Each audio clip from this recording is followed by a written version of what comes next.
Yesu wakati tunapofungua Biblia. So I am pregnant of something. Mimi ni mjamzito wa kitu. I'm carrying something. Nabeba kitu. I'm carrying something within myself. Nabeba kitu ndani yangu. Maybe I'm carrying people within me. Labda nabeba watu ndani yangu. There are people that I want them to come to the knowledge of the truth. Ya kuna watu nataka waje katika kuelewa ukweli. Maybe I'm carrying my marriage. Labda nimebeba ndoa yangu. It's at the point when maybe it's collapsing. Niko katika kile kiwango cha kuanguka. I'm carrying my husband. Nabeba mume wangu. Maybe he's been snatched by the harlots in the bars. Labda ameibiwa na wanawake kule baa. I'm carrying my wife. Nabeba mke wangu. She's been thrown into circles of mushkine and duma munga us. Ya labda amebebwa katika ile mambo na masengenyo. Hallelujah, Jesus. Hallelujah. I'm carrying my children. Nabeba watoto wangu. Maybe I took them to school. Labda niwapeleka shule. And yet they've been taken all my other things.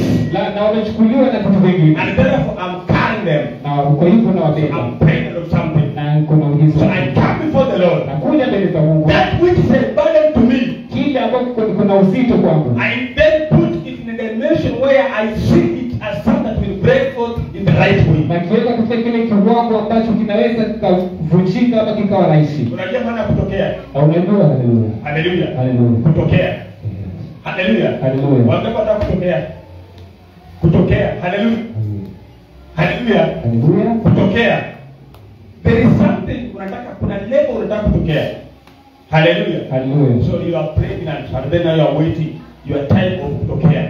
Hallelujah. Hallelujah. Now please allow us to read the Bible. Niruhusu tusome andiko. In the scriptures here, kuna maandiko hapa. Please little children sit properly. Watoto wazuri kaeni vizuri. Sit properly please. Watoto kaa vizuri. You know we call them angels. Tunawaita malaika. But sometimes they can become vipers.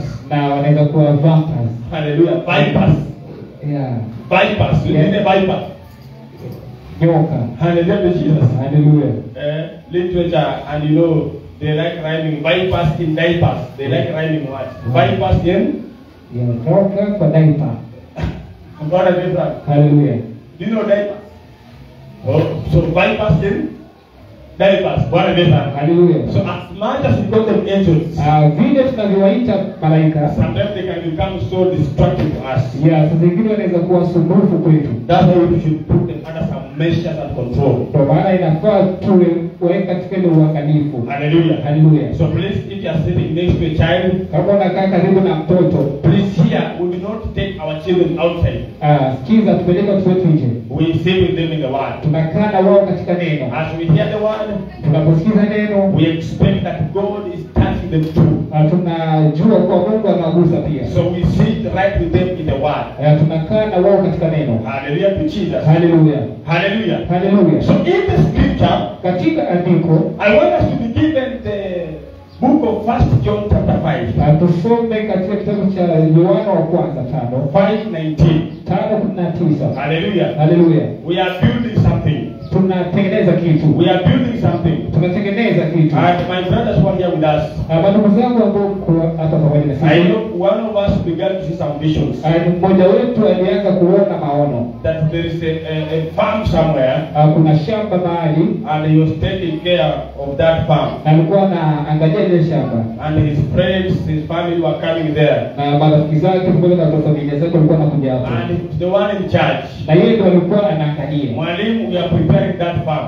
Mwalimu, tunaandaa shamba hilo. A time is coming when that farm is going to be too big. Wakati unakuja shamba hilo litakuwa kubwa. And it will require workers. Na itahitaji wafanyikazi. And you that are here with us. Na wewe ambao uko pamoja nasi, God has appointed you. Mungu amekuchagua. This is the time for you to be built up. Huu ni wakati wa kujengwa. So that you can become a worker in that farm. Ili ukakuwe mfanyikazi katika shamba hilo. It is you to know. Ni wewe ujue where exactly you are going to be holding. Utakuwa unashikilia wapi? Are you on the plough? Utakuwa unalima? Jembe. Utashikilia jembe? Hallelujah. Hallelujah. Are you holding the plough? Unashikilia jembe? Are you the one with that stripe you are beating the cows? Wewe utakuwa labda unachunga ng'ombe? Are you the one going for the seeds from the shop? Labda utakuwa unaendea yale zile mbegu katika duka? You must realize yourself. Lazima ujielewe nani. Find your position where you are sitting. Elewa ile nafasi yako. Praise the Lord Jesus. Hallelujah. So the scripture, andiko, in the book of we are reading 1 John. Tunasoma Yohana wa kwanza 5:19. 5:19. We are supposed to have this discussion here Inafaa tushiriki ama tujadiliane until we get to the point of understanding dying with Jesus. hadi tuelewe kufa na Yesu. But before we talk about dying with Jesus, Na kabla tuongelea kuhusu kufa na Yesu, we are talking about faith that comes before someone can get to the point of dying with Jesus. tuongelea kitu ambacho kinafaa kuja kwanza kabla mtu afe kwa Kristo. There are things you must understand as one that has taken up the cause of Christ. Ya kuna vitu inafaa uelewe kama yule mtu amechukua yale mambo ya Kristo. The cost, the way, Yale zile gharama za Kristo. the way Njia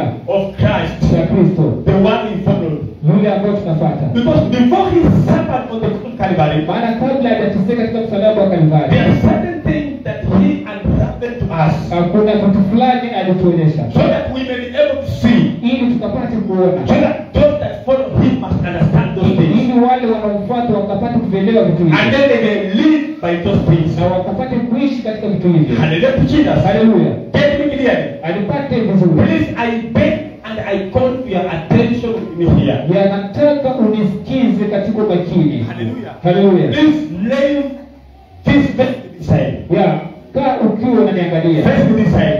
Niangalie. I may not face you alone. Asiye kuangalia wewe peke yako. I'll be shifting around. Tutakuwa naangalia huku na huku. But you ensure you are facing me. Lakini wewe angalia unaniangalia. Let your focus be on me. Afanye umakinifu wako uwe kwangu. If you focus on me, Unapoweka umakinifu wako kwangu, you will hear me. utaelewa. The scripture says, Andiko linasema, when you begin to read, tunaanzia hapo kusoma. brother, read with us. Ndugu soma pamoja nasi. The scripture says, 1 John 5:19. It says, And then answered Jesus, yes, and saying, 1 John, the letter of John, 1 John 5:19. Waraka wa kwanza wa Yohana 5:19 inasemaje? And we know that we are of God, We know that we are of God. and of the whole world led in wickedness. The whole world lieth in wickedness. Please read that. Let's read that.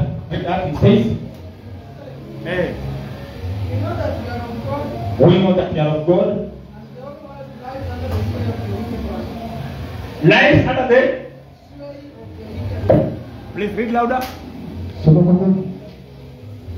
We know that we are of God, and Yes. the whole world, and the whole world lies under the sway of the wicked one. Yes. Hallelujah. Haleluya. Brother, please, that mic. Hallelujah to Jesus. Haleluya kwa Yesu. So we are of God. Sisi ni wa Mungu. But the whole world, Lakini neno takatifu, the whole world dunia yote lies under the power of the wicked one. iko katika ile nguvu ya wale wapotovu. Praise the Lord Jesus. Haleluya. Hallelujah. Haleluya. Check on that. Karibu. Waki? Wakayaje bwana? Kubadilisha. Ni hiyo tu. Tengeneza hiyo bwana. Hallelujah to Jesus. Haleluya kwa Kristo. Now, there's a scripture we have read here Kuna andiko ambalo tumelisoma hapa where the apostle Paul refers to the devil as the god of the world. ambapo Paulo anasema kuwa ibilisi ni mungu wa dunia. And today I wanted to speak about the dimension. Just stop it. Hallelujah to Jesus. Bwana pesa sana. Hallelujah. Hallelujah. Mweziwa paka hii, mwezima hivi. Mwezima hii hapa. Yes. Yeye hapa. Umefanyaje? Stop bwana, stop down. Badilisha rudisha kwa jilikuwa. Bwana pesa sana. Can you bring it back? Now, Apostle Paul, Mhubiri Paulo, refers to brother, what is it? What is it? Wacha bwana, acha na hiyo, ndio ilikuwa tu. Ilikuwa hapo. Hey, just wait. Hallelujah to Jesus. haleluya kwa Kristo. He refers to the devil as the god of this world. Anasema kwa ibilisi ni mungu wa dunia hii. Hallelujah. Haleluya. And then you begin to wonder, how can the devil be the God of this world? Na utashangaa kwa nini ibilisi awe mungu wa dunia hii. Praise the Lord Jesus. Kwa nini asifiwe? Hallelujah. Hallelujah. So now, there is a dimension of the working of the devil Kuna kile kiwango cha kazi ya ibilisi that I wanted us to address. nataka nikizungumzie. And remember, we are trying to look at why we need a savior. Nataka tuangalie kwa nini tunahitaji mwokozi. We have been looking at that on the past like 2 Sundays. Katika Jumapili mbili tumekuwa tukiangalia hiyo. Praise the Lord Jesus. Bwana Yesu asifiwe. So, in 1 John chapter 5 verse number 19, Yohana wa kwanza 5:9, it says that the whole world is under the power of the wicked one. inasema kuwa dunia nzima iko katika nguvu za wale wapotovu. The power of the wicked one. Kwa wale katika nguvu za wale wapotovu. Nguvu ya mpotovu. Kwa nguvu ya mpotovu. The power of the wicked one. Katika nguvu za mpotovu. There is one that is known as the wicked one. Kuna yule anayejulikana kama mpotovu. So I think John is echoing the words of Paul the Apostle. Yohana anajaribu kueleza kwa undani maneno ya Paulo. Where in the book of 2 Corinthians chapter 4 verse number 4. Katika kitabu cha Wakorintho wa pili 4. Chapter 4 verse number 4. 4. That the devil is the god of this world. Kwa ibilisi ni mungu wa ulimwengu huu. You see, what we're going to talk about today Chenye tunaenda kuzungumzia leo is the controlling power of the manipulating power of the devil. ni zile miongozo za nguvu za ibilisi. How he controls the world. Vile anaongoza dunia. When we say the devil is the god of the world, Tunaposema kuwa ibilisi ni mungu wa dunia, praise the Lord Jesus. Bwana Yesu asifiwe. What we are saying that he is the one that influences many of the things that go on in the world. Tunamaanisha kuwa yeye ndo anasababisha vitu fulani kutokea katika dunia. When you see many things, Unapoangalia vitu vingi, like I was talking about the issue of the dancing of our young people, how they are dancing demonic dances that portray works of darkness. kama vile nilikuwa naongelea vijana wakicheza katika zile staili za kiibilisi. You hear things like snake dance, one dancing like a snake. Unasikia kama kule kucheza kama nyoka. Hallelujah. Hallelujah. Electric dance. Kucheza Kama stima. And you know it's electric dance. I know we had another song that says the stima, I don't know, just a couple of people at dinner rally. You heard that? Ulisikia nyimbo. Praise the Lord Jesus. Bwana Yesu asifiwe. All these things, if you look at their genesis, where they came from. Unapoangalia mwanzo wa vitu hivi. Now the latest we are having, people now they are talking about machete, and they are dancing using machete to slay others' necks in their dancing. Kama kwa sasa hivi unapoangalia watu wanacheza wakifanya kama wanatumia panga kuwakata wenzao katika kucheza kwao. All these things are a manifestation of how demons have invaded humanity. Vitu hivi vinaonyesha kiwazi vile ibilisi ameingilia binadamu. And he has influence and a hold on each and everything that man is putting themselves on practice. Na ibilisi pia inaonekana kuwa anaongoza zile vitu binadamu anafanya. Hallelujah. Hallelujah. So when we say that the devil is the god of this world, tunaposema ibilisi ni mungu wa ulimwengu huu, we are in essence talking about the influence. Tunasema yale matendo yake. On the ideas birthed in the mind of man. Katika ile mawazo ambayo yamewekwa katika binadamu. On the shaping of the opinion of man. Katika ile kuweka zile fikira za binadamu. On the things that man has laid their efforts as goals to be fulfilled. Katika zile vitu binadamu amejituma kama ya Mungu atimize. The majority of the people you see, wengi watu unawaona, the views that they hold, vitu ambao wanashikilia. Get me together please. Nipate vizuri. Praise the Lord Jesus. Bwana Yesu asifiwe. The way they look at issues, vile wanaangalia mambo, it is shaped by the devil. Imeongozwa, imefanywa na ibilisi. How the politics of the world are run. Kama vile sheria za ulimwengu zinaendeshwa. Politics sio sheria ndugu. Siasa. The music of the world. Zile nyimbo za dunia. You look at even how songs can change, even gospel songs. They get to a point where we almost seem like they're lost. Ile unapata kuwa nyimbo za injili zimeimbwa zinaonyesha ni kama kwamba tumepotea. So the devil is having influence on the philosophy, that is the love and study of wisdom. Ibilisi akona ile mwongozo wa kusoma zile hekima. The wisdom of men. Zile hekima za binadamu. When you hear about philosophy, ukiangalia zile inasema falsafa kwa Kiswahili. Falsafa. The love for wisdom. Ile kuwa na hekima. The love. Ule upendo wa kuwa na hekima. Or even the very study. Ule kusoma. Philosophy. Falsafa. In the scripture here, please. Someone look to the Bible. Andiko tunaweza kuangalia ndiko. In the book of Colossians 2:6. Katika kitabu cha Kolosai 2:6. 2:6. So the influence how men begin to get go about thinking on their wisdom. Katika kile kwamba binadamu anafikiria kupitia hekima zao. Their education. Masomo yao. Hallelujah. Hallelujah. And in saying education, I don't mean that now you don't go to school. Naposema elimu simaanishi kuwa usiende shule. From time or since time immemorial, education has always been shaped by the culture of paganism. Kutoka kitambo elimu ni kuongozwa na zile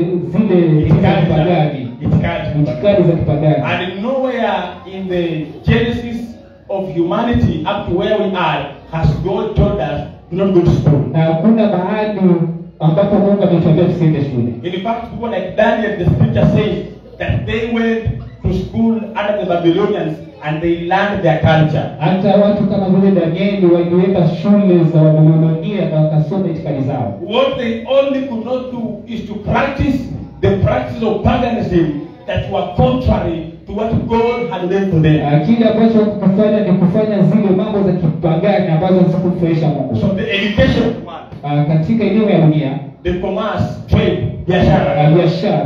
Praise the Lord Jesus. Hallelujah. All these things are shaped up by the devil's influence. Vitu hivi vimesababishwa na ibilisi. And that's why he's called the God of this world. Ndio maana anaitwa Mungu ulimwengu huu. That's why if I just enter into philosophy or education or commerce without a proper understanding of who my God is, I'm lost in it. Ndio maana napoingia katika falsafa za kielimu nitajipata na sahau Mungu ni nani kama sina ile hekima. I get lost. Napotea. Hallelujah. Hallelujah. Please, I want to get you clearly. Nataka nipate vizuri. Be awake. Kuwa macho. We are preparing people that will work on the farm. Tunaandaa watu ambao watafanya kazi katika shamba. There is a big farm. Hakuna shamba kubwa. Hallelujah. Hallelujah. That God wants workers on it. Ambalo Mungu anataka wafanye kazi. Praise the Lord Jesus. Bwana Yesu asifiwe. Hallelujah. Hallelujah. Get me clearly. Nipate vizuri. I want us to go together. Nataka twende pamoja. So the scripture says, andiko linasema Colossians 2:6. Wakolosai 2:6. The scripture says, andiko linasema, read the scripture. Soma andiko.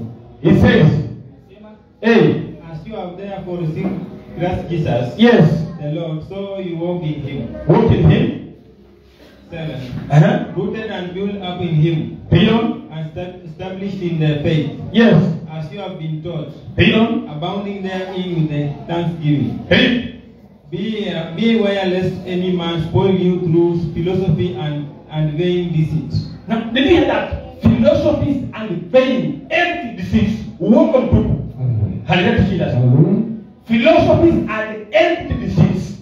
Falsafa na uongo mtupu. So you realize that because the devil has influence on the thinking of many people. Kwa sababu ibilisi ndiye anaongoza watu wengi. And you see, that's why even with the religion, hata katika zile dini, in any attempt that man has attempted to make effort to reach God, hata vile binadamu amejaribu kumfikia Mungu, the downfall has been always the infiltration of devils plus his teachings, bringing it to the company. Kwa inatokana na zile mafundisho za uongo za ibilisi. So when we talk about the unholy thoughts, Tunaposema kuwa mafikirio ambayo yasiyo takatifu, distracting ideas, zile ambazo zinaharibu ama zinapotosha. hallelujah. Hallelujah. There's even wild speculation where people begin to wander off from the normal, hallelujah, the normal way of thinking. Now, they are thinking not like men, but like animals. Ya inajipata katika kile kiwango ambao binadamu wafikirii kama binadamu wa kawaida, bali wanafikiria kama wanyama. The false religions, Zile dini za uongo. hallelujah to Jesus. Hallelujah. The world and all these things have sprung up from the influence of the devil. Ya vitu hivi vya kiibilisi zimesambaa kote kwa sababu ya nguvu za ibilisi. I want to get to clear. Hallelujah. The devil's lies and deceptions. Ya maisha ya ibilisi na The lies of the devil. uongo wa ibilisi. Hallelujah. Hallelujah. Praise the Lord Jesus. Hallelujah. So these things have spread all over. Hii zimesambaa kote. The devil can now us together here. Ibilisi anaweza tuleta hapa. But if he knows he can enter and then infiltrate our teachings Na kama anajua kuwa anaweza ingia na akaingia mafundisho yetu and then stain those teachings, na akae katika mafundisho we haya, can increase. tutaongezeka kwa namba. We can increase as much as we want. Tutaongezeka tu wengi. And there can be a possibility of manifestation of some signs and wonders. Kutakuwa na zile maonyesho tunaona. Because signs and wonders, Zile maonyesho na za ishara na miujiza, ishara na miujiza. the devil can imitate. Ibilisi anaweza kopi.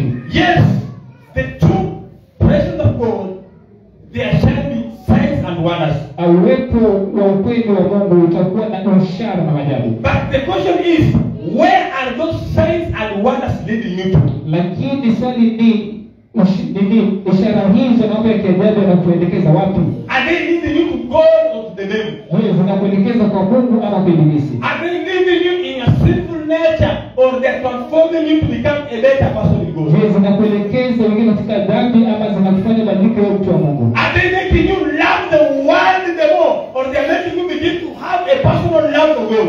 Ama zinakufanya upende Mungu sana ama upotee katika dhambi? Praise the Lord Jesus. Hallelujah. Hallelujah. Hallelujah. Please, I'm not trying to magnify the devil. Sijaribu kumsifu ibilisi. I want you to hear me properly. Nataka unisikie vizuri. Be you established? Je, umejengwa? The scripture said that being rooted up. Andiko linasema kuwa jengwa. Being rooted up. Jengwa. Do not be deceived by the philosophy of men. Usidanganyike na falsafa za binadamu. With the deceit of the devil. Katika zile uongo wa ibilisi. This I say the devil because it is he that influences people to come with advantage. Nasema ibilisi kwa maana yeye ndio anafanya watu wanakuja na falsafa zao. The devil has boundaries. Ibilisi ako na zile viwango. And the boundaries mipaka stops where man begins to follow God truly and sincerely. inaishia pale binadamu anaacha kufuata Mungu kwa ukweli. Until you follow God sincerely. Mpaka umfuate Mungu kwa ukweli. Hear me. Nisikize. Obedience Kutii is a child of trust. ni mtoto wa ukweli. Trusting. Ama uaminifu. What is to trust something? Kuamini kitu ni nini? When you trust, Wakati unaamini, it's like what Abraham did. ni kama vile Abrahamu alifanya. He trusted God. Alimwamini Mungu. And then God told him, come, I bring you to a land which I God know. Na Mungu akamwambia kuwa njoo, nitakupeleka katika ile shamba ambalo mimi nalijua. Not you, Abraham, that knows. Si ile shamba wewe Abrahamu unalifahamu. Many people want to obey because they understand. Wengi wao wanataka kutii kwa sababu wanaelewa. Obedience is a product of trusting, not understanding. Ya kutii inatokana na kuamini, si kuelewa. Hallelujah. Hallelujah. Hallelujah. Hallelujah. So what you are trusting Akili unachokiamini should not also be contrary to conventional truth. akifai kupinga yale mambo ya ukweli. Hallelujah. Hallelujah. God cannot come and tell you, go and kill your neighbor, and then you say, I trust, I go and kill my neighbor. That's not God. Ya Mungu hawezi kuja kukwambia nenda wewe jirani yako na ukasema ya, wacha nende ni Mungu. Huyo si Mungu amesema hivyo. God cannot show you, young girls, God cannot show you growing up, you are not getting to that point, you get married. God tells you, now you can marry your neighbor's husband. Mungu hawezi kwambia wewe msichana unaweza oa mume wa jirani yako. Hallelujah. Hallelujah. That's not God. Huyo si Mungu. God cannot tell you, go and snatch another man's wife and then marry. Mungu hawezi kwambia nenda umbie mtu mke wake na muoe. There is a woman on the internet here. Kuna mwanamke katika mtandao. She existed some years back, 18 something. Alikuwa katika ile miaka kitambo. And she has been talked of as being a very powerful woman of God. Alikuwa anazungumzwa kama kuwa mwanamke mwenye nguvu za Mungu sana. But when I followed up, lakini wakati nilipofuatilia, when this one was coming up in the ministry, wakati alipokuja na kazi ya Mungu, a man of God, a pastor that was already a pastor, ya mhubiri ambaye alikuwa tayari ni mhubiri, divorced his wife, aliachana na mke wake and then married her. na akaoa mwanamke huyu. The marriage did not end up well. Ndoa yao haikuelekea vizuri. Later on they divorced. Hallelujah. Hallelujah. Hallelujah. Later on they divorced. Baadaye waliachana. So God cannot tell you contrary to what is. Now we have the base of the scripture. What written? Mungu hawezi kuelekeza yale na katika mambo ambayo yako kinyume na andiko. Hallelujah. Hallelujah. We have the written word. Tuko na andiko kwenye andiko. So it is so funny and so ugly how we human beings do not trust what already has been written and proved to be true. Inashangaza kuonekana kwa nini sisi binadamu hatuamini kile kilichoandikwa. We are casting doubts. Tunaanza kushuku. Did God really say? Je, ni Mungu alisema? Did God really say you should not do that? Je, Mungu kweli alisema tusifanye hivyo? We are almost qualifying to become exact children of the serpent in the Garden of Eden. Tunakaribia kuwa wale wana wa Ibilisi. Exact. Wale wana kamili wa Ibilisi. We are questioning God. Tunaanza kuuliza Mungu maswali. So look at how the devil operates. Angalia vile Ibilisi anafanya kazi. Because the scripture said that the wicked one is ruling the world. Andiko linasema kuwa yule mpotovu anaongoza dunia. How does he rule? Anaongoza kivipi? Number one of his weapons. Silaha yake ya kwanza. Get it clear. Nipate vizuri. Please open your eyes. Fungua macho yako. He blinds people to the truth. Anawafanya watu wanakuwa kipofu ama kipofu ukweli. They can't see the truth. Hawezi ona ukweli. Even if you tell them, brother, the truth is here. Hata ukiwaambia kuwa ukweli uko hapa. That's why our sisters and brothers who are here. Ndio maana dada zetu kama ndugu zetu walio hapa. The people who are serving the devil, ni kama watu wanaotumikia Ibilisi. They are blinded. Wamepofushwa. And therefore, you cannot get them off the hook unless first you do away with their blindness. Uwezo watoka katika ile mtego mpaka utoe upofu wao. Hallelujah. Hallelujah. Now let me ask you. Sasa nikuulize. If you got a blind person, kama unapatana kwa mfano mtu kipofu, will you be telling them now, you are blind, you cannot see, or see this, and they are blind? Na utamwambia wewe ni kipofu, ama mwambie ona hii na hii ni kipofu. Supposing I meet you on the road. Kwa mfano nisimame barabarani. And then you are blind. Na wewe ni kipofu. And then can you see this? This is what God says. Can you see it? Nikwambia huwezi ona hii sivyo Mungu anasema huwezi ona. They can't see because they're blind. Hawezi ona maana ni vipofu. So that's why when we preach the word of God, ndio maana tunapohubiri neno la Mungu, we are also preaching the power of God. Pia tunahubiri nguvu ya Mungu. To the blind, the power of God arrests them and restore their sight.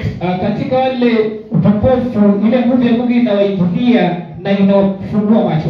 That's why a man of God should seek for the power of God. Ndio maana mtumishi wa Mungu anafaa tafute nguvu ya Mungu. Are you getting me there? Unapata vizuri? Man of God. Watumishi wa Mungu. You must seek the power of God. Unafaa tafute nguvu ya Mungu. In prayer and separation and fasting. Katika kuomba, kujitenga na kufunga. And read the scripture. Na kusoma andiko. Because not only people you find out there. Si wale watu ambao unakutana nao hapo nje. You will tell them this is what God says. Hii si kile ambacho Mungu anasema. They will tell you you are not making sense. You don't make sense to us. Watakwambia kwa wewe ueleweki. Because they are blind. Maana wao ni vipofu. That's number one way. Hiyo ni njia ya kwanza. Number two. Pili. If the blindness is removed. Kama ule upofu umeondolewa. Now what he does. Chini anafanya. He targets the word. anaanza kuangazia neno, so that before it lands in the heart of the people, kabla iwafikia watu, the one that have been restored their sight, wale ambao wamepewa macho yao, now he snatches it away. anaimba, anawana. Jesus says Yesu anasema in Mark 13:19. katika Mathayo 13:9. Read that with us, please. Soma huyo. Number one, he blinds. Ya kwanza anafanya kipofu. And I will tell you the results of blinding. Atakwambia matokeo ya upofu. How those people that have been blinded behave. Vile wale watu vipofu hufanya mambo yao. Hallelujah. Hallelujah. We read 2 Corinthians 4 verse number 3. Tukisoma Korintho wa 2:3 or to 4. hadi 4, It talks about blindness. inazungumzia kuhusu upofu. That they may not come to the knowledge of Jesus. Ili wasifikie yale maarifa ya Yesu. So he blinds them. Anafanya vipofu. If they are allowed to come off the blindness, Kama anaweza ruhusiwa kuacha ile upofu, now he targets the preaching of the word. anaangazia ule ubiri wa neno. He intercepts the soul there. He intercepts the word. Anaingilia neno. He intercepts. Anaingilia neno. Before it gets to you, Kabla inafikia, even now we are talking here, hata vile tunaongea hapa, there are people that we need to pray. kuna watu ambao tunafaa tuombe. You talk, Unaongea, the devil changes that word. It becomes something else in their ears. na unapoongea shetani anabadilisha ile maneno na inakuwa kitu tofauti katika masikio yao. Read the Bible. Soma Biblia. It says, it says, hey, When anyone hears the word of the kingdom hey, and understandeth it not, hey, then cometh the wicked one uh-huh. and catcheth away that which was sown in his heart. Snatches away. Snatch, that's number 2. Number 3. Now after snatching away, he promotes his doctrine. Baada ya kuiba ameikiza sasa matendo yake. You need to promote. Kuendeleza. Yes, he promotes. Anaendeleza. Now he can package it the right way. Anaweza iende katika ile njia sawa. So that now that is what people see as the word of God. Ili ni kile kitu ambacho watu wa Mungu wanaona. So by these 3 things, katika vitu hivi vitatu, Paul says that they teach the doctrine of devils. Paulo anasema kuwa anafundisha yale mambo ya ibilisi. In the book of 1 Timothy 4:1. Katika kitabu cha Timotheo wa kwanza 4:1. In the 3 things we have produced 2 categories of people.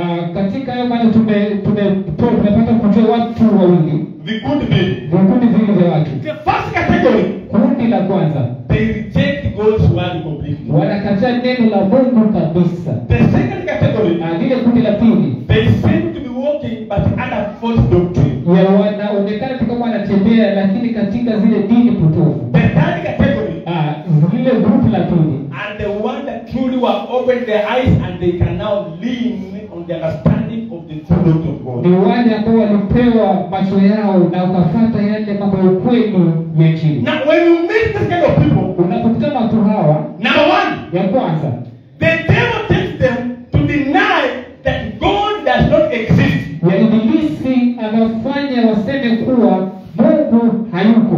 God does not exist. Kwa Mungu hayuko. You might think they are the worst. Au unaweza fikiri labda ni wale wabaya. They say God does not exist. Wanasema kuwa hakuna Mungu, Yet they are worshiping the devil. na wao wanamwabudu ibilisi. Hallelujah. Haleluya. They love the devil. Wanampenda ibilisi. Hallelujah. Haleluya. Praise the Lord Jesus. Bwana Yesu asifiwe. Number 2, Pili, God does not care. kuwa Mungu hajali. Yes, angalia. God does not exist. Kuwa Mungu hayuko. That's the first one. Hoja ya kwanza. If they can move a bit so that they try to think that God is. Wakijaribu kuelewa Mungu ni nani. Now they say, even if God is there, wanasema basi kama Mungu yuko, he does not care. basi hajali. And many are they that are in the churches that think God does not care. Na wengi wako katika makanisa ambao wanafikiria kuwa Mungu hajali. I prayed. Naomba. He never answered me. Lakini hanijibu. So he does not care. Kwa hivyo hajali. Hallelujah. Hallelujah. How many here think God does not care? Wangapi wako hapa na wanafikiria kuwa Mungu hajali? God does not care. Kuwa Mungu hajali. There are people who think God does not care. Kuna watu wanadhani kuwa Mungu hajali. Number 3. Ya tatu, God cannot be trusted. kuwa Mungu si wa kuaminika. Cannot, Hawezi aminika. Hallelujah, Jesus. Hallelujah. So if God cannot be trusted, Kama Mungu hawezi aminika, another one is that can be trusted. basi kuna yule anayeweza kuaminika. And that's the devil. Na yule ni Ibilisi. God can be trusted. So why do you trust God? Mungu hawezi aminika, mbona uamini Mungu? God cannot be trusted. Mungu hawezi aminika. If they move a bit higher, Wanapojaribu kusonga mbele kidogo, now they begin to look at God in a negative way. wanaanza kuchukulia Mungu katika ile njia ambayo si sawa. Oh, God is wicked. Kwa Mungu labda You see how he killed the Philistines. unaangalia vile aliwapiga Wafilisti. Hallelujah. Hallelujah. How the Israelites brutally murdered other people.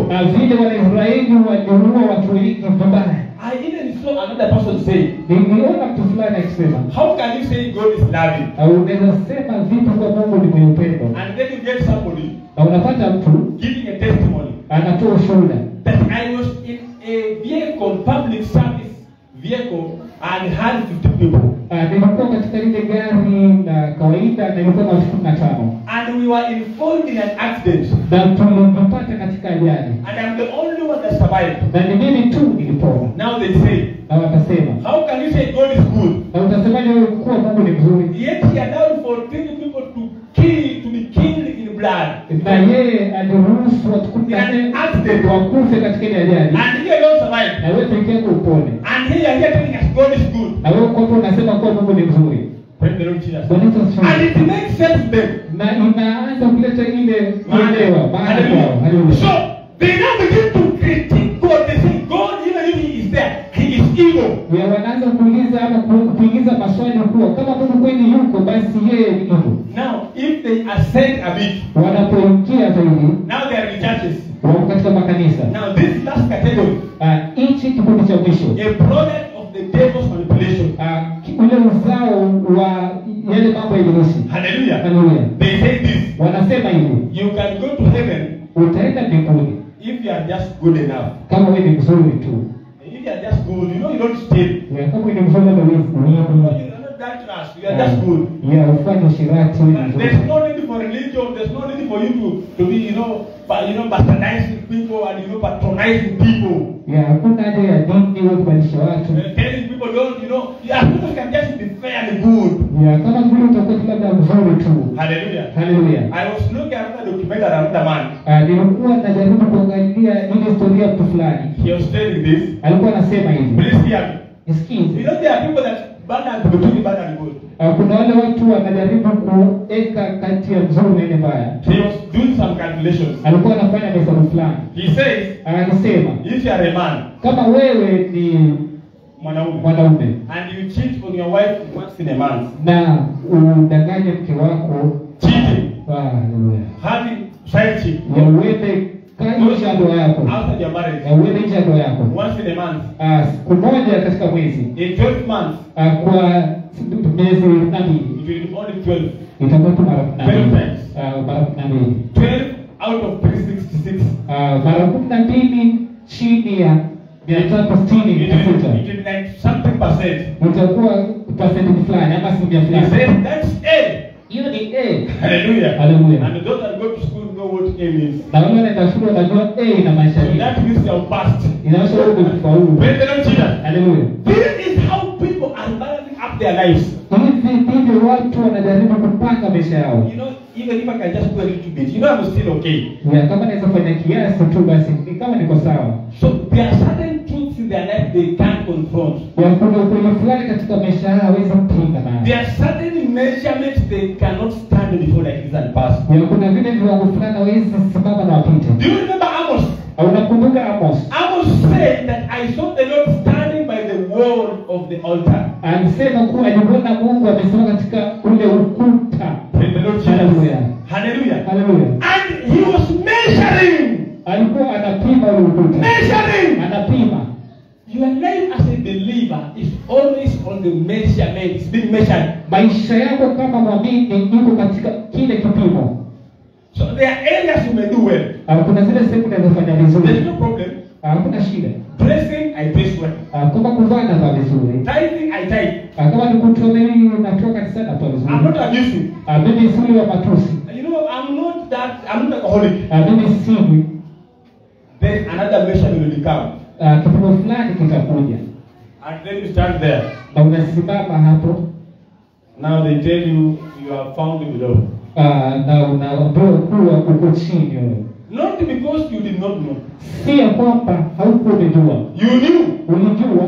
But you are saying until I understand. Ulijua lakini unajiambia labda mpaka nielewe. Hallelujah to Jesus. Hallelujah. Hallelujah. Hallelujah.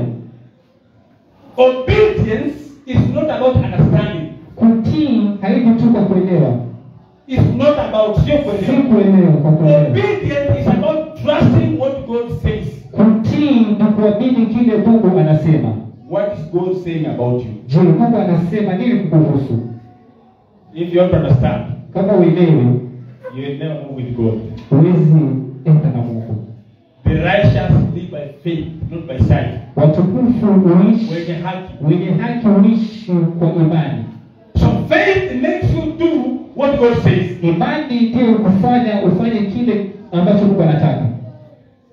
We are in the hand and the power of the devil Tuko katika ule mkono na nguvu ya ibilisi, because we have become strangers to God. maana tumekuwa wageni mbele za Mungu. If you become a stranger before God, Unapokuwa mgeni mbele za Mungu, in terms of the teachings, katika mafundisho, you become at home with the devil. unaingiliana na ibilisi. God has demonstrated to us. Mungu ametuonyesha, I want you to get me clearly. nataka nipate vizuri, That the devil's operation is only that limited. It has boundaries.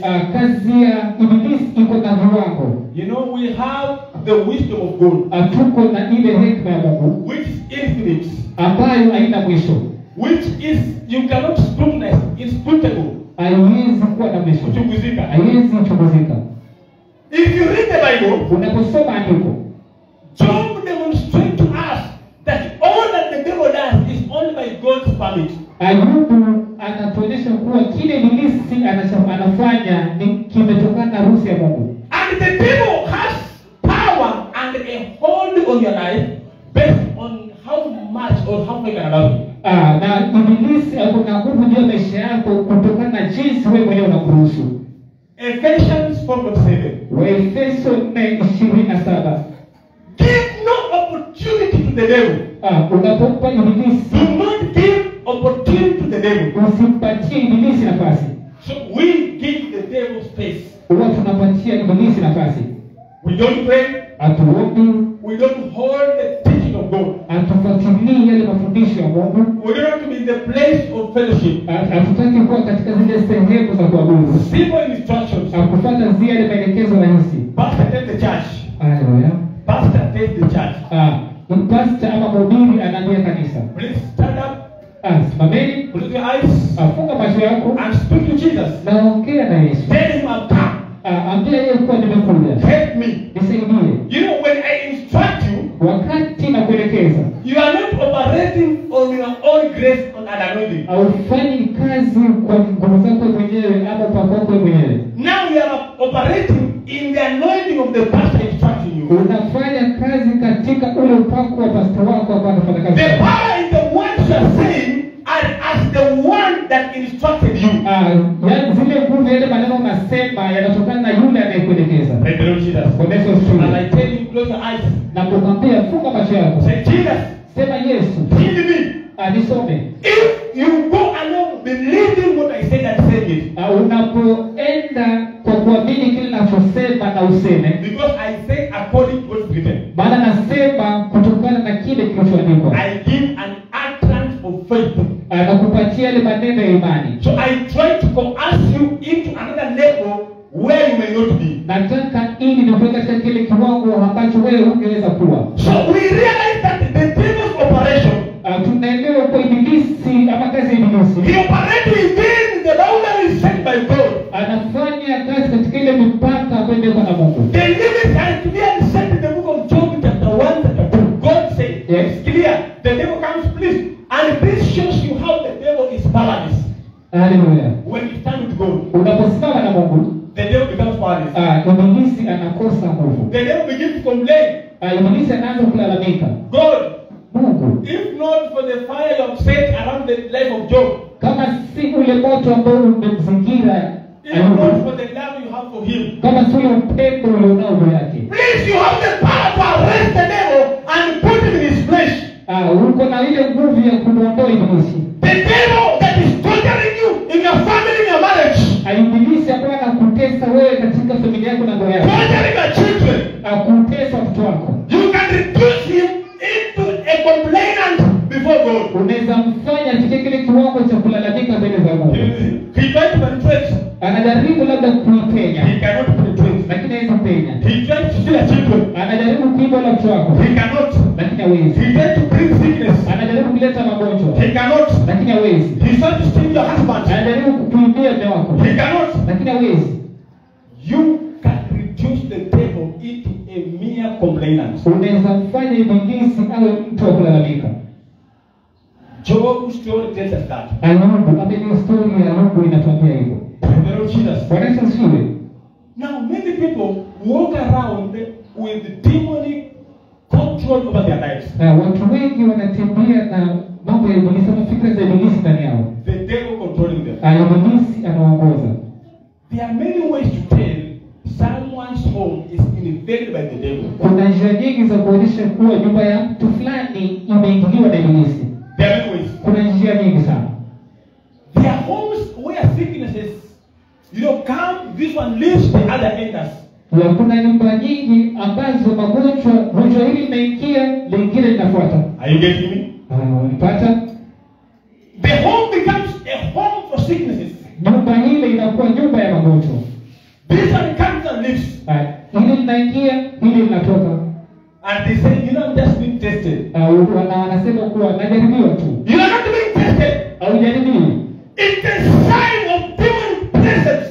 Inaonyesha kuwa ibilisi ndio ametawala pale. He is having a hold over your family. Ameshikilia ile familia yako. Number two. Ya pili, There are people who cannot flee from certain habitual sins. kuna watu wengine hawezi acha matendo fulani ya dhambi. No matter how good he wishes to come off, Hata jinsi ule uzuri ama vile vizuri anataka awe, he cannot live. hawezi acha. The moment he begins to live, Wakati anajaribu kuacha, he finds himself in it. anajipata amerudia He's hapo. doing it. Anaifanya. Even fornication. Kama ni uzinzi. Another one said Mmoja anasema that a brother was walking under the power of fornication. akuwa ndugu mmoja alikuwa anatembea katika uzinzi, And one time he said, I'm going to fast for 20 days. na siku moja akasema anaenda kufunga katika siku 20. He fasted. Alifunga. On the 20th day, Lakini katika ile siku 20, one of the ladies he fornicated with na yule mwanamke mmoja ambaye anafanya uzinzi naye came akakuja and he opened the house. na akafanya uzinzi naye. On the 20th day after fasting. Katika ile siku 20 ama siku 20 baada ya kufunga. This is a sign of a control. Hii inaonyesha kuwa anaongozwa. This is now where one has to lay aside the understanding. Hii inaonyesha kuwa inafaa uweke kando ule uelewa wako. To open up the inner chambers of their heart. Awafungue ile sehemu ya ndani ya moyo wao. Hallelujah to Jesus. Haleluya. Are you getting me here? Sio unanipata? There are signs of demonic control over people. Kuna ile mambo yanaonyesha kuwa shetani anaongoza maisha yao. There are people that have mental issues. Even as you sit here, you will have people that have mental issues. Kuna baadhi ya watu hata wale ambao wamekaa hapa hawaelewi. Hallelujah. Haleluya. Sometimes they hear voices. Saa zingine wanasikia maneno. They just hear voices. Wanasikia sauti. Another time we woke up in the morning. Siku fulani unaamka asubuhi. We woke up. Huwa tunaamka asubuhi. My family, my wife was not around. Familia yangu mke wangu hakuwa. And one of my daughters telling me. Na mtoto mmoja wangu akaniambia. I just woke up and I could hear some bells ringing in my ears. Niliamka asubuhi nikasikia hizi kengele zinapigwa katika masikio yangu. Bells are just ringing. Zinasikika katika masikio. Hallelujah to Jesus. Hallelujah. And you see, you just tell yourself, I'm trying in the Lord. Na unaniambia najaribu katika Mungu. I just hear some bells ringing in my ears. Nasikia kengele zinalia katika masikio yangu. These are signs of demonic invasion. Hii inaonyesha kuwa ama hizi zinaangazia kuingiliwa na ibilisi. Some have Watu wengine wanaota ndoto mbaya. Some just have a feeling of being stuck. Someone just feels I'm stuck in one place. Ya kuna wale watu ambao wanahisi kuwa wamekwama katika sehemu You moja. just feel where I am, I'm stuck. Ya unajihisi kuwa nimekwama katika sehemu moja. I remember one of my daughters was telling me, Haleluya, na nikakumbuka mtoto mmoja wangu alikuwa ananiambia, Daddy, I just hear inside me my heart is crying. You know, someone is happy on the face, but the heart is crying. ya mtu kwa nje anaonekana ana furaha lakini ndani analia. These are signs of demon presence. Hii inaonyesha kuwa ni ibilisi ndio hapo. Some have nightmares. Wengine wanaota ndoto mbaya. Accidents. Wanaota labda ajali, People are dead. wanaota watu wamekufa, Family members are dead. watu wa familia wamekufa Yet they are not dead. na bado hawajakufa. Nightmares. Hizo ndoto mbaya. Demonic activities in your life. Zile mambo ya ibilisi katika maisha yako. I'm talking to us. Na tunajiongelesha. There are people who are what you call emotionally cannot balance. Emotionally, hisia zao haziko sawa. Haleluya. Hallelujah. Haleluya. Somebody just gets angry for no reason. Kuna mtu anajikasirikia tu bila sababu. Somebody just feels self-pity, anajiona tu huruma. You know, you just get somebody just anajirumishia mwenyewe, anajionea huruma. Sasa mimi nilikuwaje? They are married but anajionea huruma. Ana kazi, anajionea huruma. Ana baba na mama, anajionea huruma. Where they sit, anajionea tu huruma kila siku. Anajionea tu huruma. Mimi nitaliwaje? Sasa mimi huko niliingiaje? They have never had peace in their life. Hawajai kuwa na ile amani katika maisha yao. They just feel helpless. Wanajihisi ni kama Hana usaidizi. hawana usaidizi. They just feel hopeless. Wanajihisi ni kama wamekata tamaa. Depression. Wanakuwa na ile mawazo mengi. They are worried over everything. And if you ask them they are worried, they can't tell you. Wanakuwa na wasiwasi ya mambo ya kila kitu. Nikwambia wanakuwa na wasiwasi ya kila kitu. They are just worried. Wanakuwa na wasiwasi. Demonic presence. Ni ile kuonyesha mambo ya ibilisi.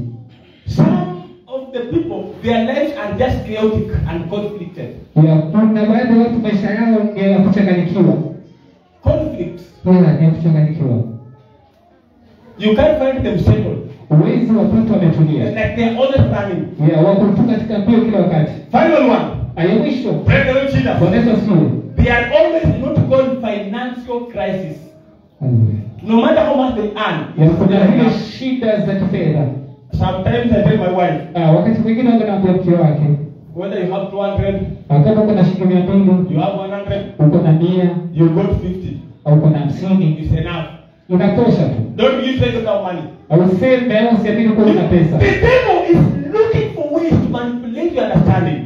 Ibilisi anatafuta njia ya kuchanganya ukweli wako. You know, Mama, when you begin to think, I do not have sinner. Sinner. Now, you begin to think, how can I get? Ya unaanza kufikiria, je, nitapata vipi? How can I get? Nitapata vipi? So, no matter how much they earn, Hata wapate fedha kiasi gani, they are always in a crisis. wao wako katika ile kulia tu. It's not enough. Haitoshi. I will mention something like addictions. Nitasema kuwa labda ni mazoea. These things you hear, drug abuse. Someone just pops up, a daughter you had, a son you had, they're smoking back, they're chewing, I don't know gum, I don't know mirror. It's not physical. Ya ile ambapo unapata mtoto tu anatokea na kutumia madawa ya kulevya, si ile kawaida. You should begin to ask yourself. Lazima ujiulize. We are in Mombasa here.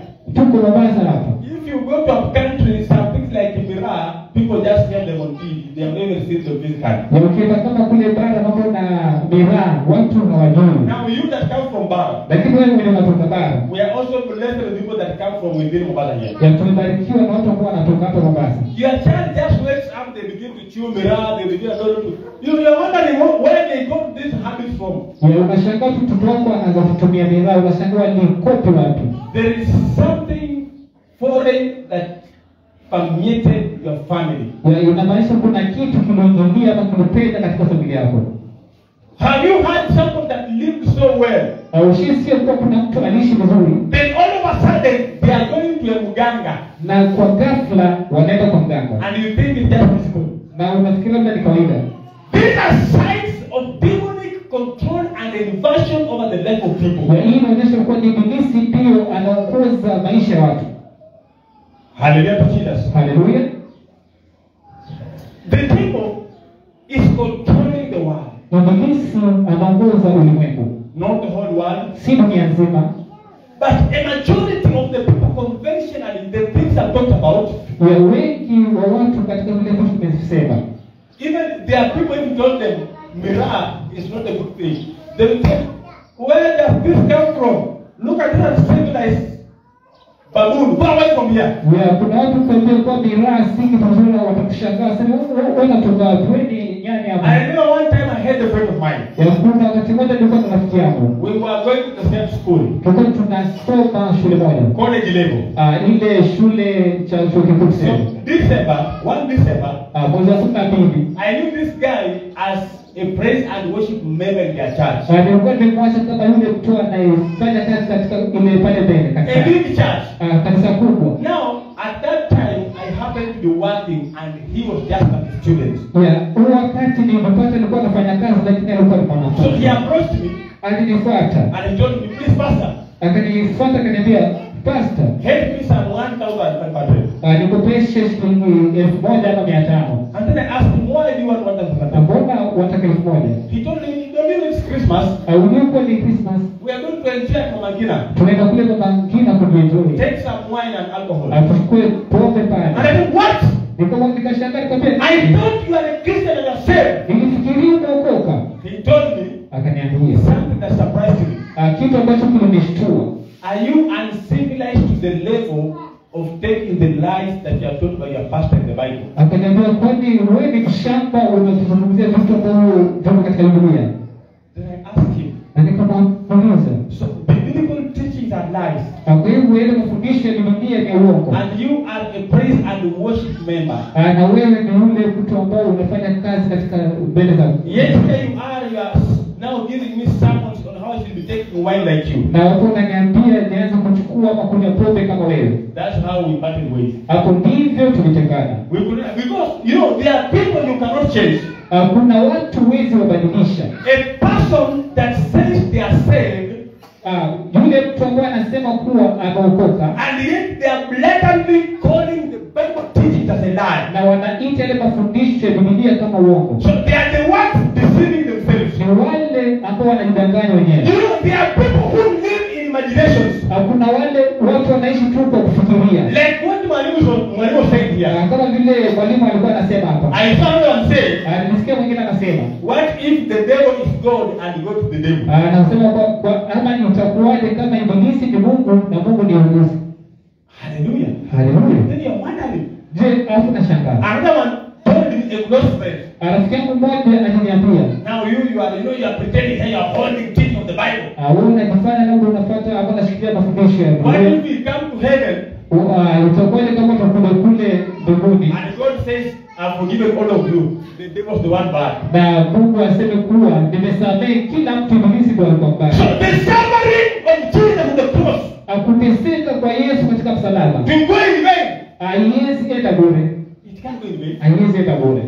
Brother and sister who are here, Ndugu zangu ambao mko hapa, we are here to call on you by the mercy of God. tuko hapa kukuita katika zile rehema za Mungu. I'm pleading with you. Na kuomba. There are things I've mentioned here. Kuna vitu tulivyotaja hapa. They're good in your life. Vinaweza kuwa katika maisha yako. God wants to wash you. Mungu anataka kukusafisha. I love this place because they already preempted what I said. Napenda sehemu hii ama nafasi hii maana washasema kila ambacho nilikuwa nisema. Mwalimu says, mwalimu anasema, some of us want blessings. Watu wengi wanataka baraka. But they want that blessing in a bad place. Lakini wanataka baraka zile katika sehemu chafu. It's not possible. Haiwezekani. You must sanctify yourself to receive the things of God. Lazima ujisafishe ndio upokee vitu vya Mungu. We must shun and run away from the devil's power. Lazima tujiepushe na nguvu za ibilisi. To be saved Ndio tuokolewe is to run away from the power and the control of the devil. ni kuzikimbia zile nguvu na miongozo ya ibilisi. Hallelujah to Jesus. Hallelujah. Are you really getting me here? Je, unanipata? Hallelujah to Jesus. Hallelujah. Give me Acts of the Apostles 26:18. Nipatie Matendo ya Mitume 26:18. We are finishing now. Tunamalizia We sasa. want to pray. Tunataka tuombe. Identify yourself. Jielewe, Jitambue. jitambue, Identify yourself. jitambue. What are you? Wewe ni nani? What does God want you to be like? Mungu anataka uwe nani? God has brought you here for the purpose, sole purpose, to worship you. Mungu amekuleta hapa na sababu kuu ni wewe uabudu. To worship you. Kukuosha. To make you ready to see His blessings. Kufanya uwe tayari kupokea baraka zake. Young girls, Wasichana wadogo, there are your blessings waiting for you. kuna baraka ambazo zinaongojea. Some of you are here, you are struggling with education. Kuna wengi wenu Mungu hapa unang'ang'ana na masomo yenu. We pray for you today. Tutawaombea leo hapa. In the name of Jesus. Katika jina la Yesu.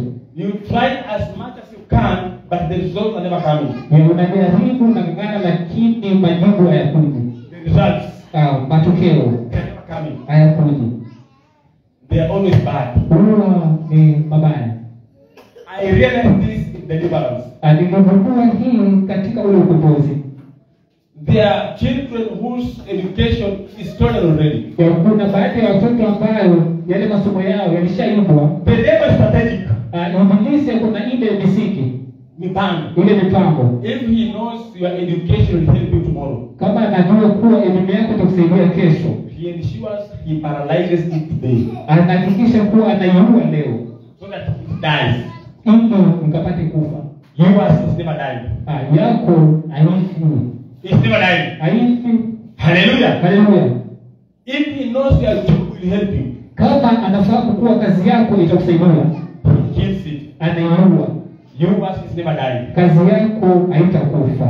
If he knows your business is going to help you, Kama anajua kuwa biashara yako inaenda kukusaidia, he fights it to kill it. anatafuta ile njia ya kuiua. That's why he fought Jesus. Ndio maana alipigana na Yesu From the time he was in Ricardo, he was still even not yet walking. ya kuanzia ile wakati alikuwa bado alianza kutembea.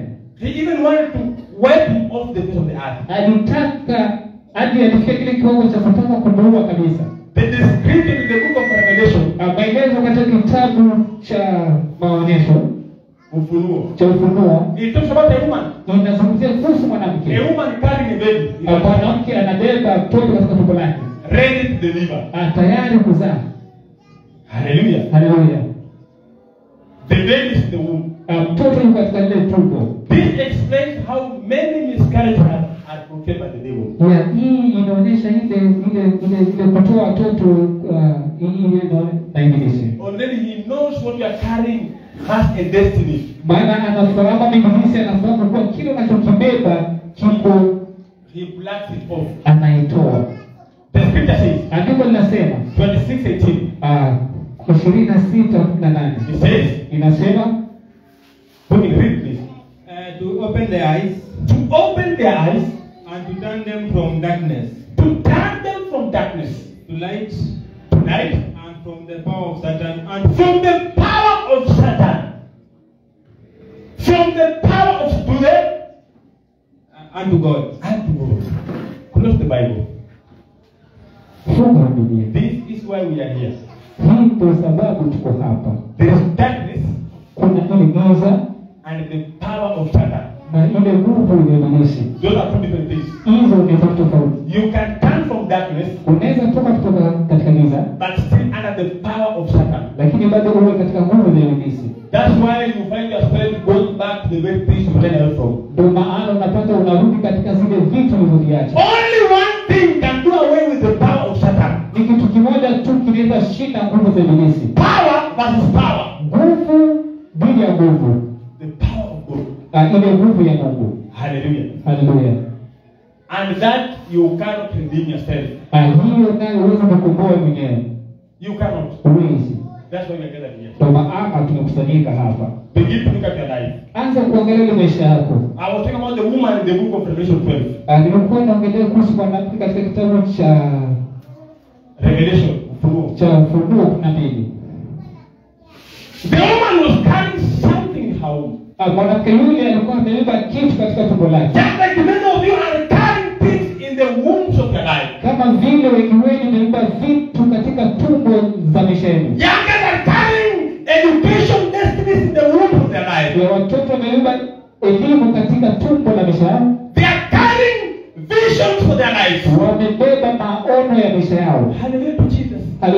But the thing that something strange appeared. Lakini andiko linasema kwa kuna kitu cha kushangaza kinatokea. A dragon. Nyoka kama mnyama la kutisha. Joka. A dragon. Joka. It appeared from nowhere. Likatokea ghafla. It began to go after the woman carrying the child in the womb. Na akaanza kumfuata yule mwanamke aliyebeba mtoto tumboni. And it tried all means to kill. Na kujaribu kila njia kuua. The thing that at some point, andiko linasema kuna kufikia kiwango. The dragon vomited water from his mouth.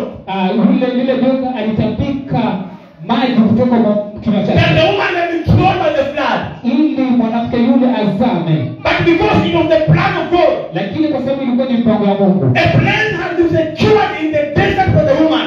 Kuna ile ndege ilikuwa imetengwa. A place had been procured by God. Kuna sehemu ilikuwa imetengwa. And that place, if you look at it, na ile sehemu kiangalia vizuri. It's the time when Jesus had been born.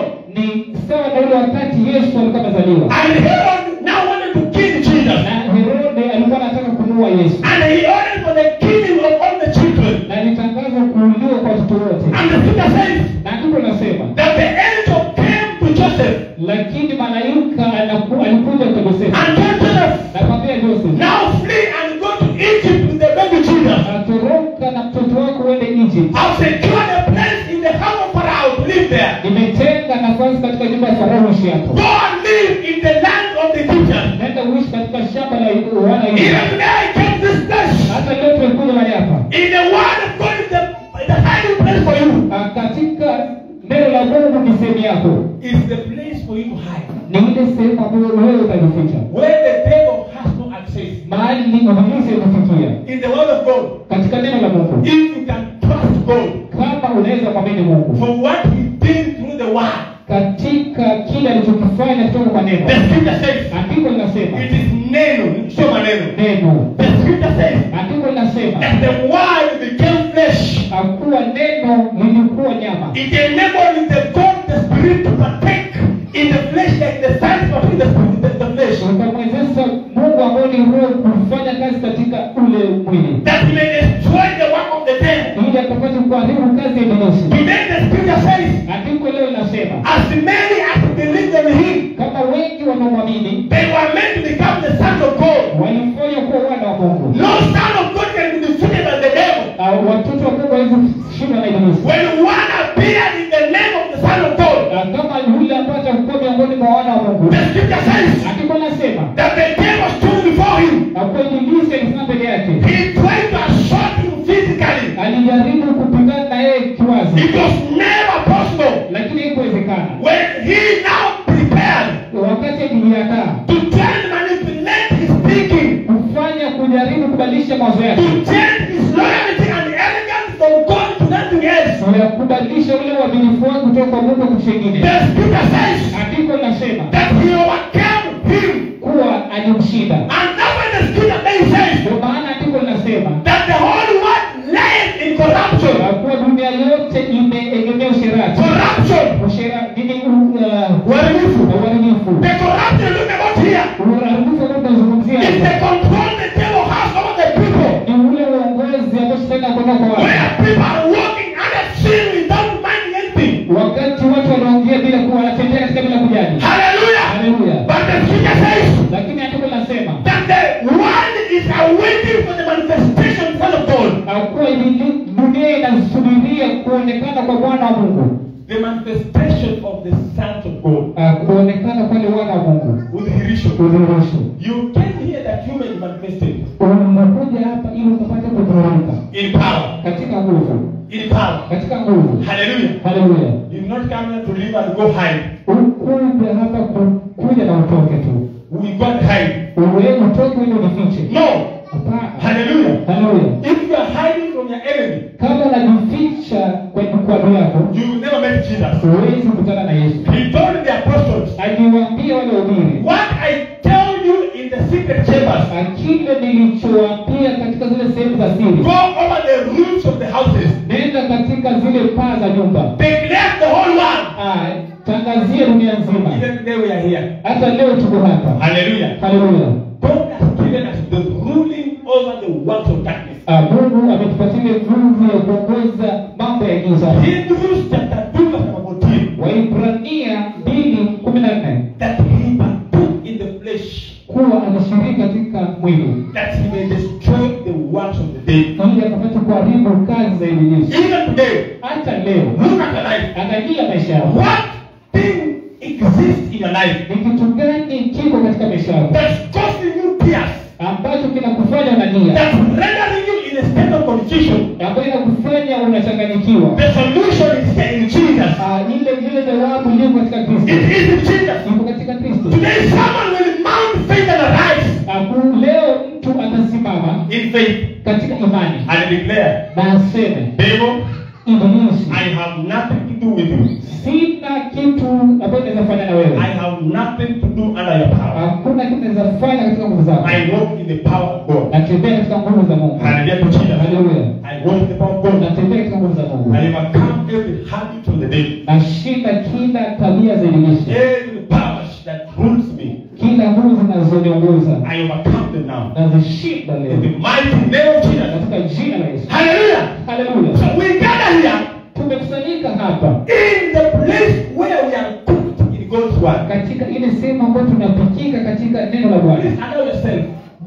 Jiruhusu. Allow yourself. Jiruhusu. Hallelujah. Haleluya. Allow yourself Jiruhusu. in obedience Katika ile kutii. to hear the leading of God. Kusikia ule mwongozo wa Mungu. This is what has defeated many people. Hii imeshinda watu wengi. Many young girls Watu waliosoma dogo cannot be kind enough to hear God. hawezi kama tunie kusikiza Mungu. Many young men Vijana wengi cannot be kind to hear God. hawezi tunie kusikiza Mungu. They want what they want now. Wanataka kile wanachokitaka mara hiyo. Even if it's going to destroy their life. Hata kama kinaenda kuharibu maisha yao. And then, Hata leo what I'm telling you is not to destroy your life. hata kile nachokwambia kiasi kuharibu. It's not going to destroy you. Haiendi kuharibu maisha yao. It's going to build you up. Inaenda kukujenga. To build you up. Kukujenga. But you must rise in understanding Lakini lazima uelewe and trust of God. na umwamini Mungu. I come here to convince you. Nataka nije hapa nikufanye uelewe. I come here to convince you. Nataka nikufanye uelewe. To convince you. Nikufanye uelewe. Kukushawishi. Nikushawishi To trust God. ili umwamini Mungu. To trust God over your issues. Umwamini Mungu juu ya mambo yako. Over your family.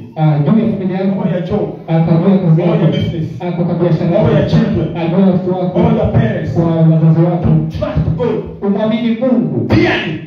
To trust God. Umwamini Mungu kwa sana. Hallelujah. Haleluya.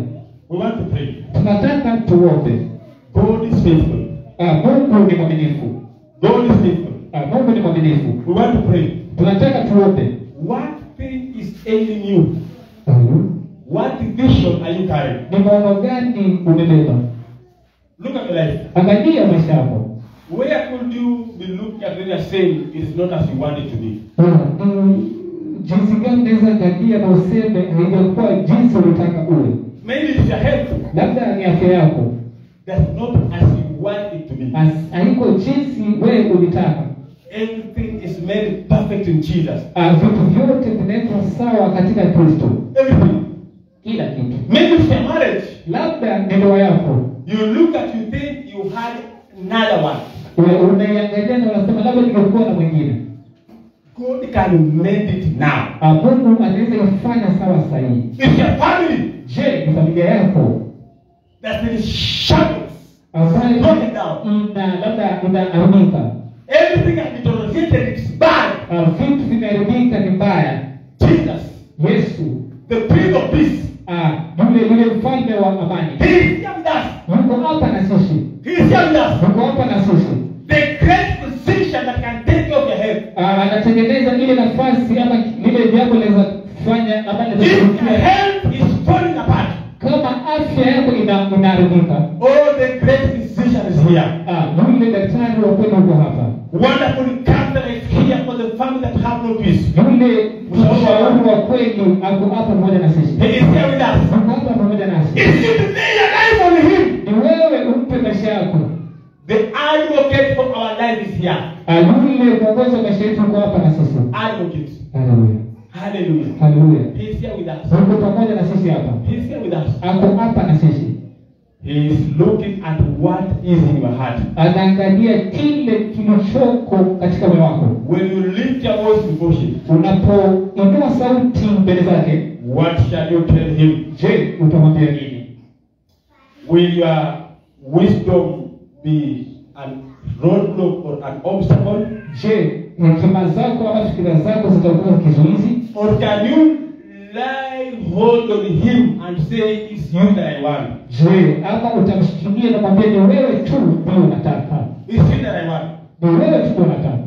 My life is empty without you. Maisha yangu ni bure bila wewe. I am hopeless without you. Nimekata tamaa ama sina tamaa bila wewe. I'm haunted. I can't have a nice sleep. Siwezi lala vizuri.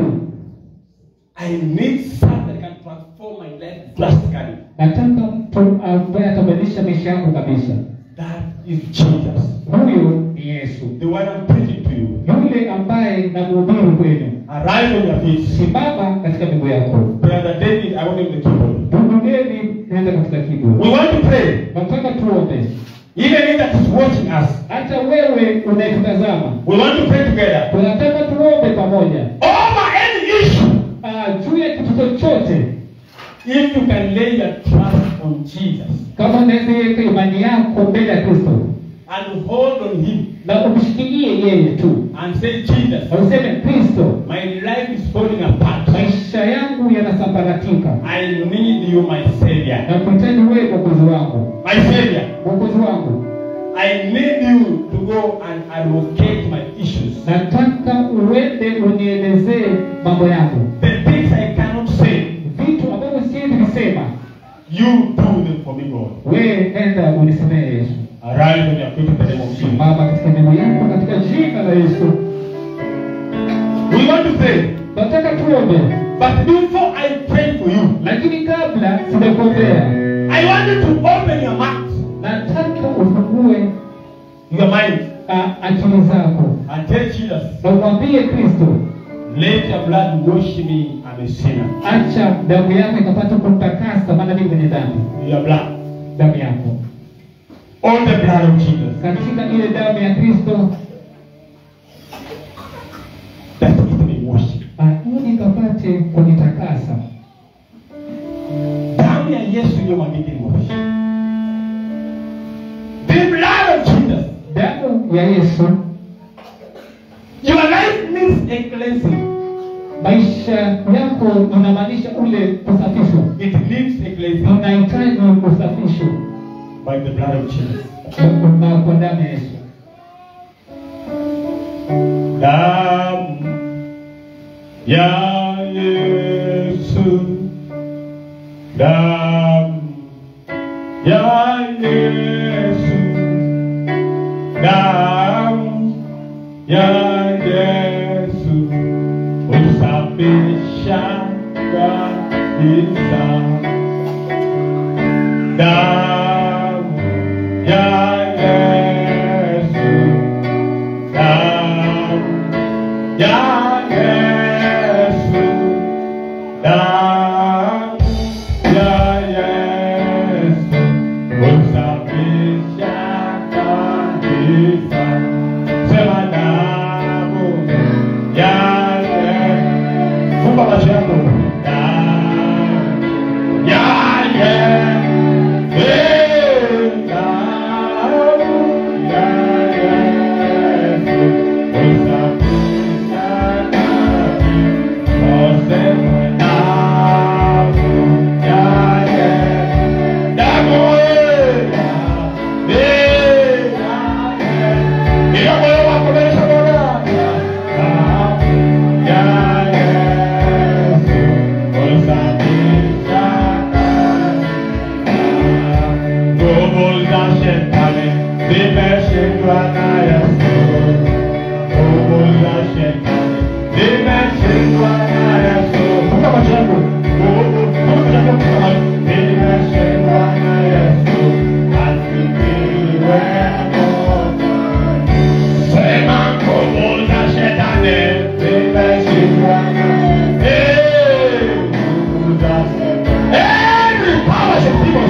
nioshe. Nioshe kwa damu yako. Kwa damu yako nioshe. Kwa damu yako nioshe. Kwa damu yako nioshe. Kwa damu yako nioshe. Kwa damu yako nioshe. Natangaza damu ya Yesu. Tia maisha kila mmoja. In the mighty name of Jesus. Damu ya Yesu. Maandiko yanasema katika Yohana, tutakao samehe dhambi zote tutasamehewa. Mchana wa leo natangaza msamaha wa dhambi kwa maisha yako. Kwa jina la Yesu. Kila vifungo vyote, every habit that you put on our tongue, today in the name of Jesus, I pour them out. I reprove every works of darkness in the name of Jesus. Kwa jina la Yesu. Kwa jina la Yesu. Kwa jina la Yesu. Kwa jina la Yesu. Kwa jina la Yesu. Kwa jina la Yesu. Kwa jina la Yesu. Chama chako. Kila vifungo. Ewe roho mchafu. Ewe roho kushimu. I arrest you. Na kufunga. Ewe unaosumbua kwa Mungu. Na kufunga mchana leo. I bind you. In the name of Jesus. I bind you, devil. You devil of witchcraft. I bind you. In the name of Jesus. I bind you. I bind you. I bind you. I bind you. I bind you. I bind sickness. I bind you. In the name of Jesus. Kila damu ya kushimu. Ninakemea kila nguvu. Magonjwa ya kutupa yako. Cancer, ulcers, arthritis, blood, root of the stomach, ulcers. I arrest typhus in the name of Jesus. Kwa jina la Yesu. Jina la Yesu. Give the curses. Stand against your life. Those that plan your fall. Those that plan your fall. Now, in the name of Jesus, I bind them now. I bind them evil. All of this. Fall off.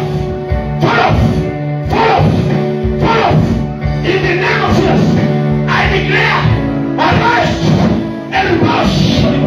In the name of Jesus. Kila Mungu yote. Kila Mungu yote. Mungu yote kushinda. Mungu yote kushinda. In the name of Jesus. Kila Mungu yote. Now show, I speak to the house. From the punish. Get out of the mission. No death. I'm going to move to the second. Watch it.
Hallelujah.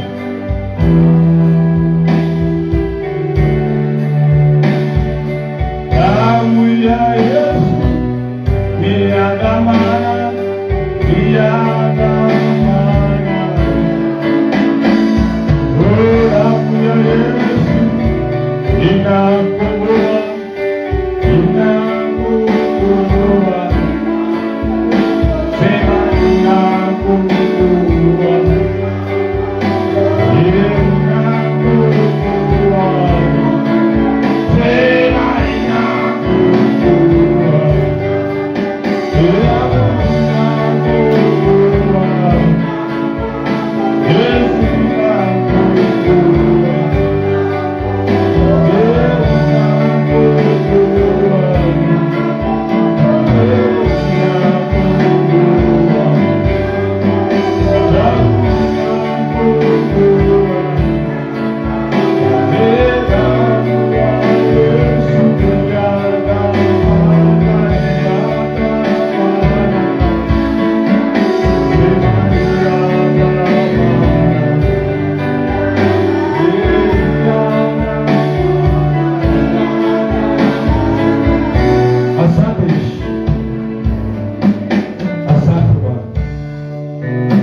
Gathered here and away.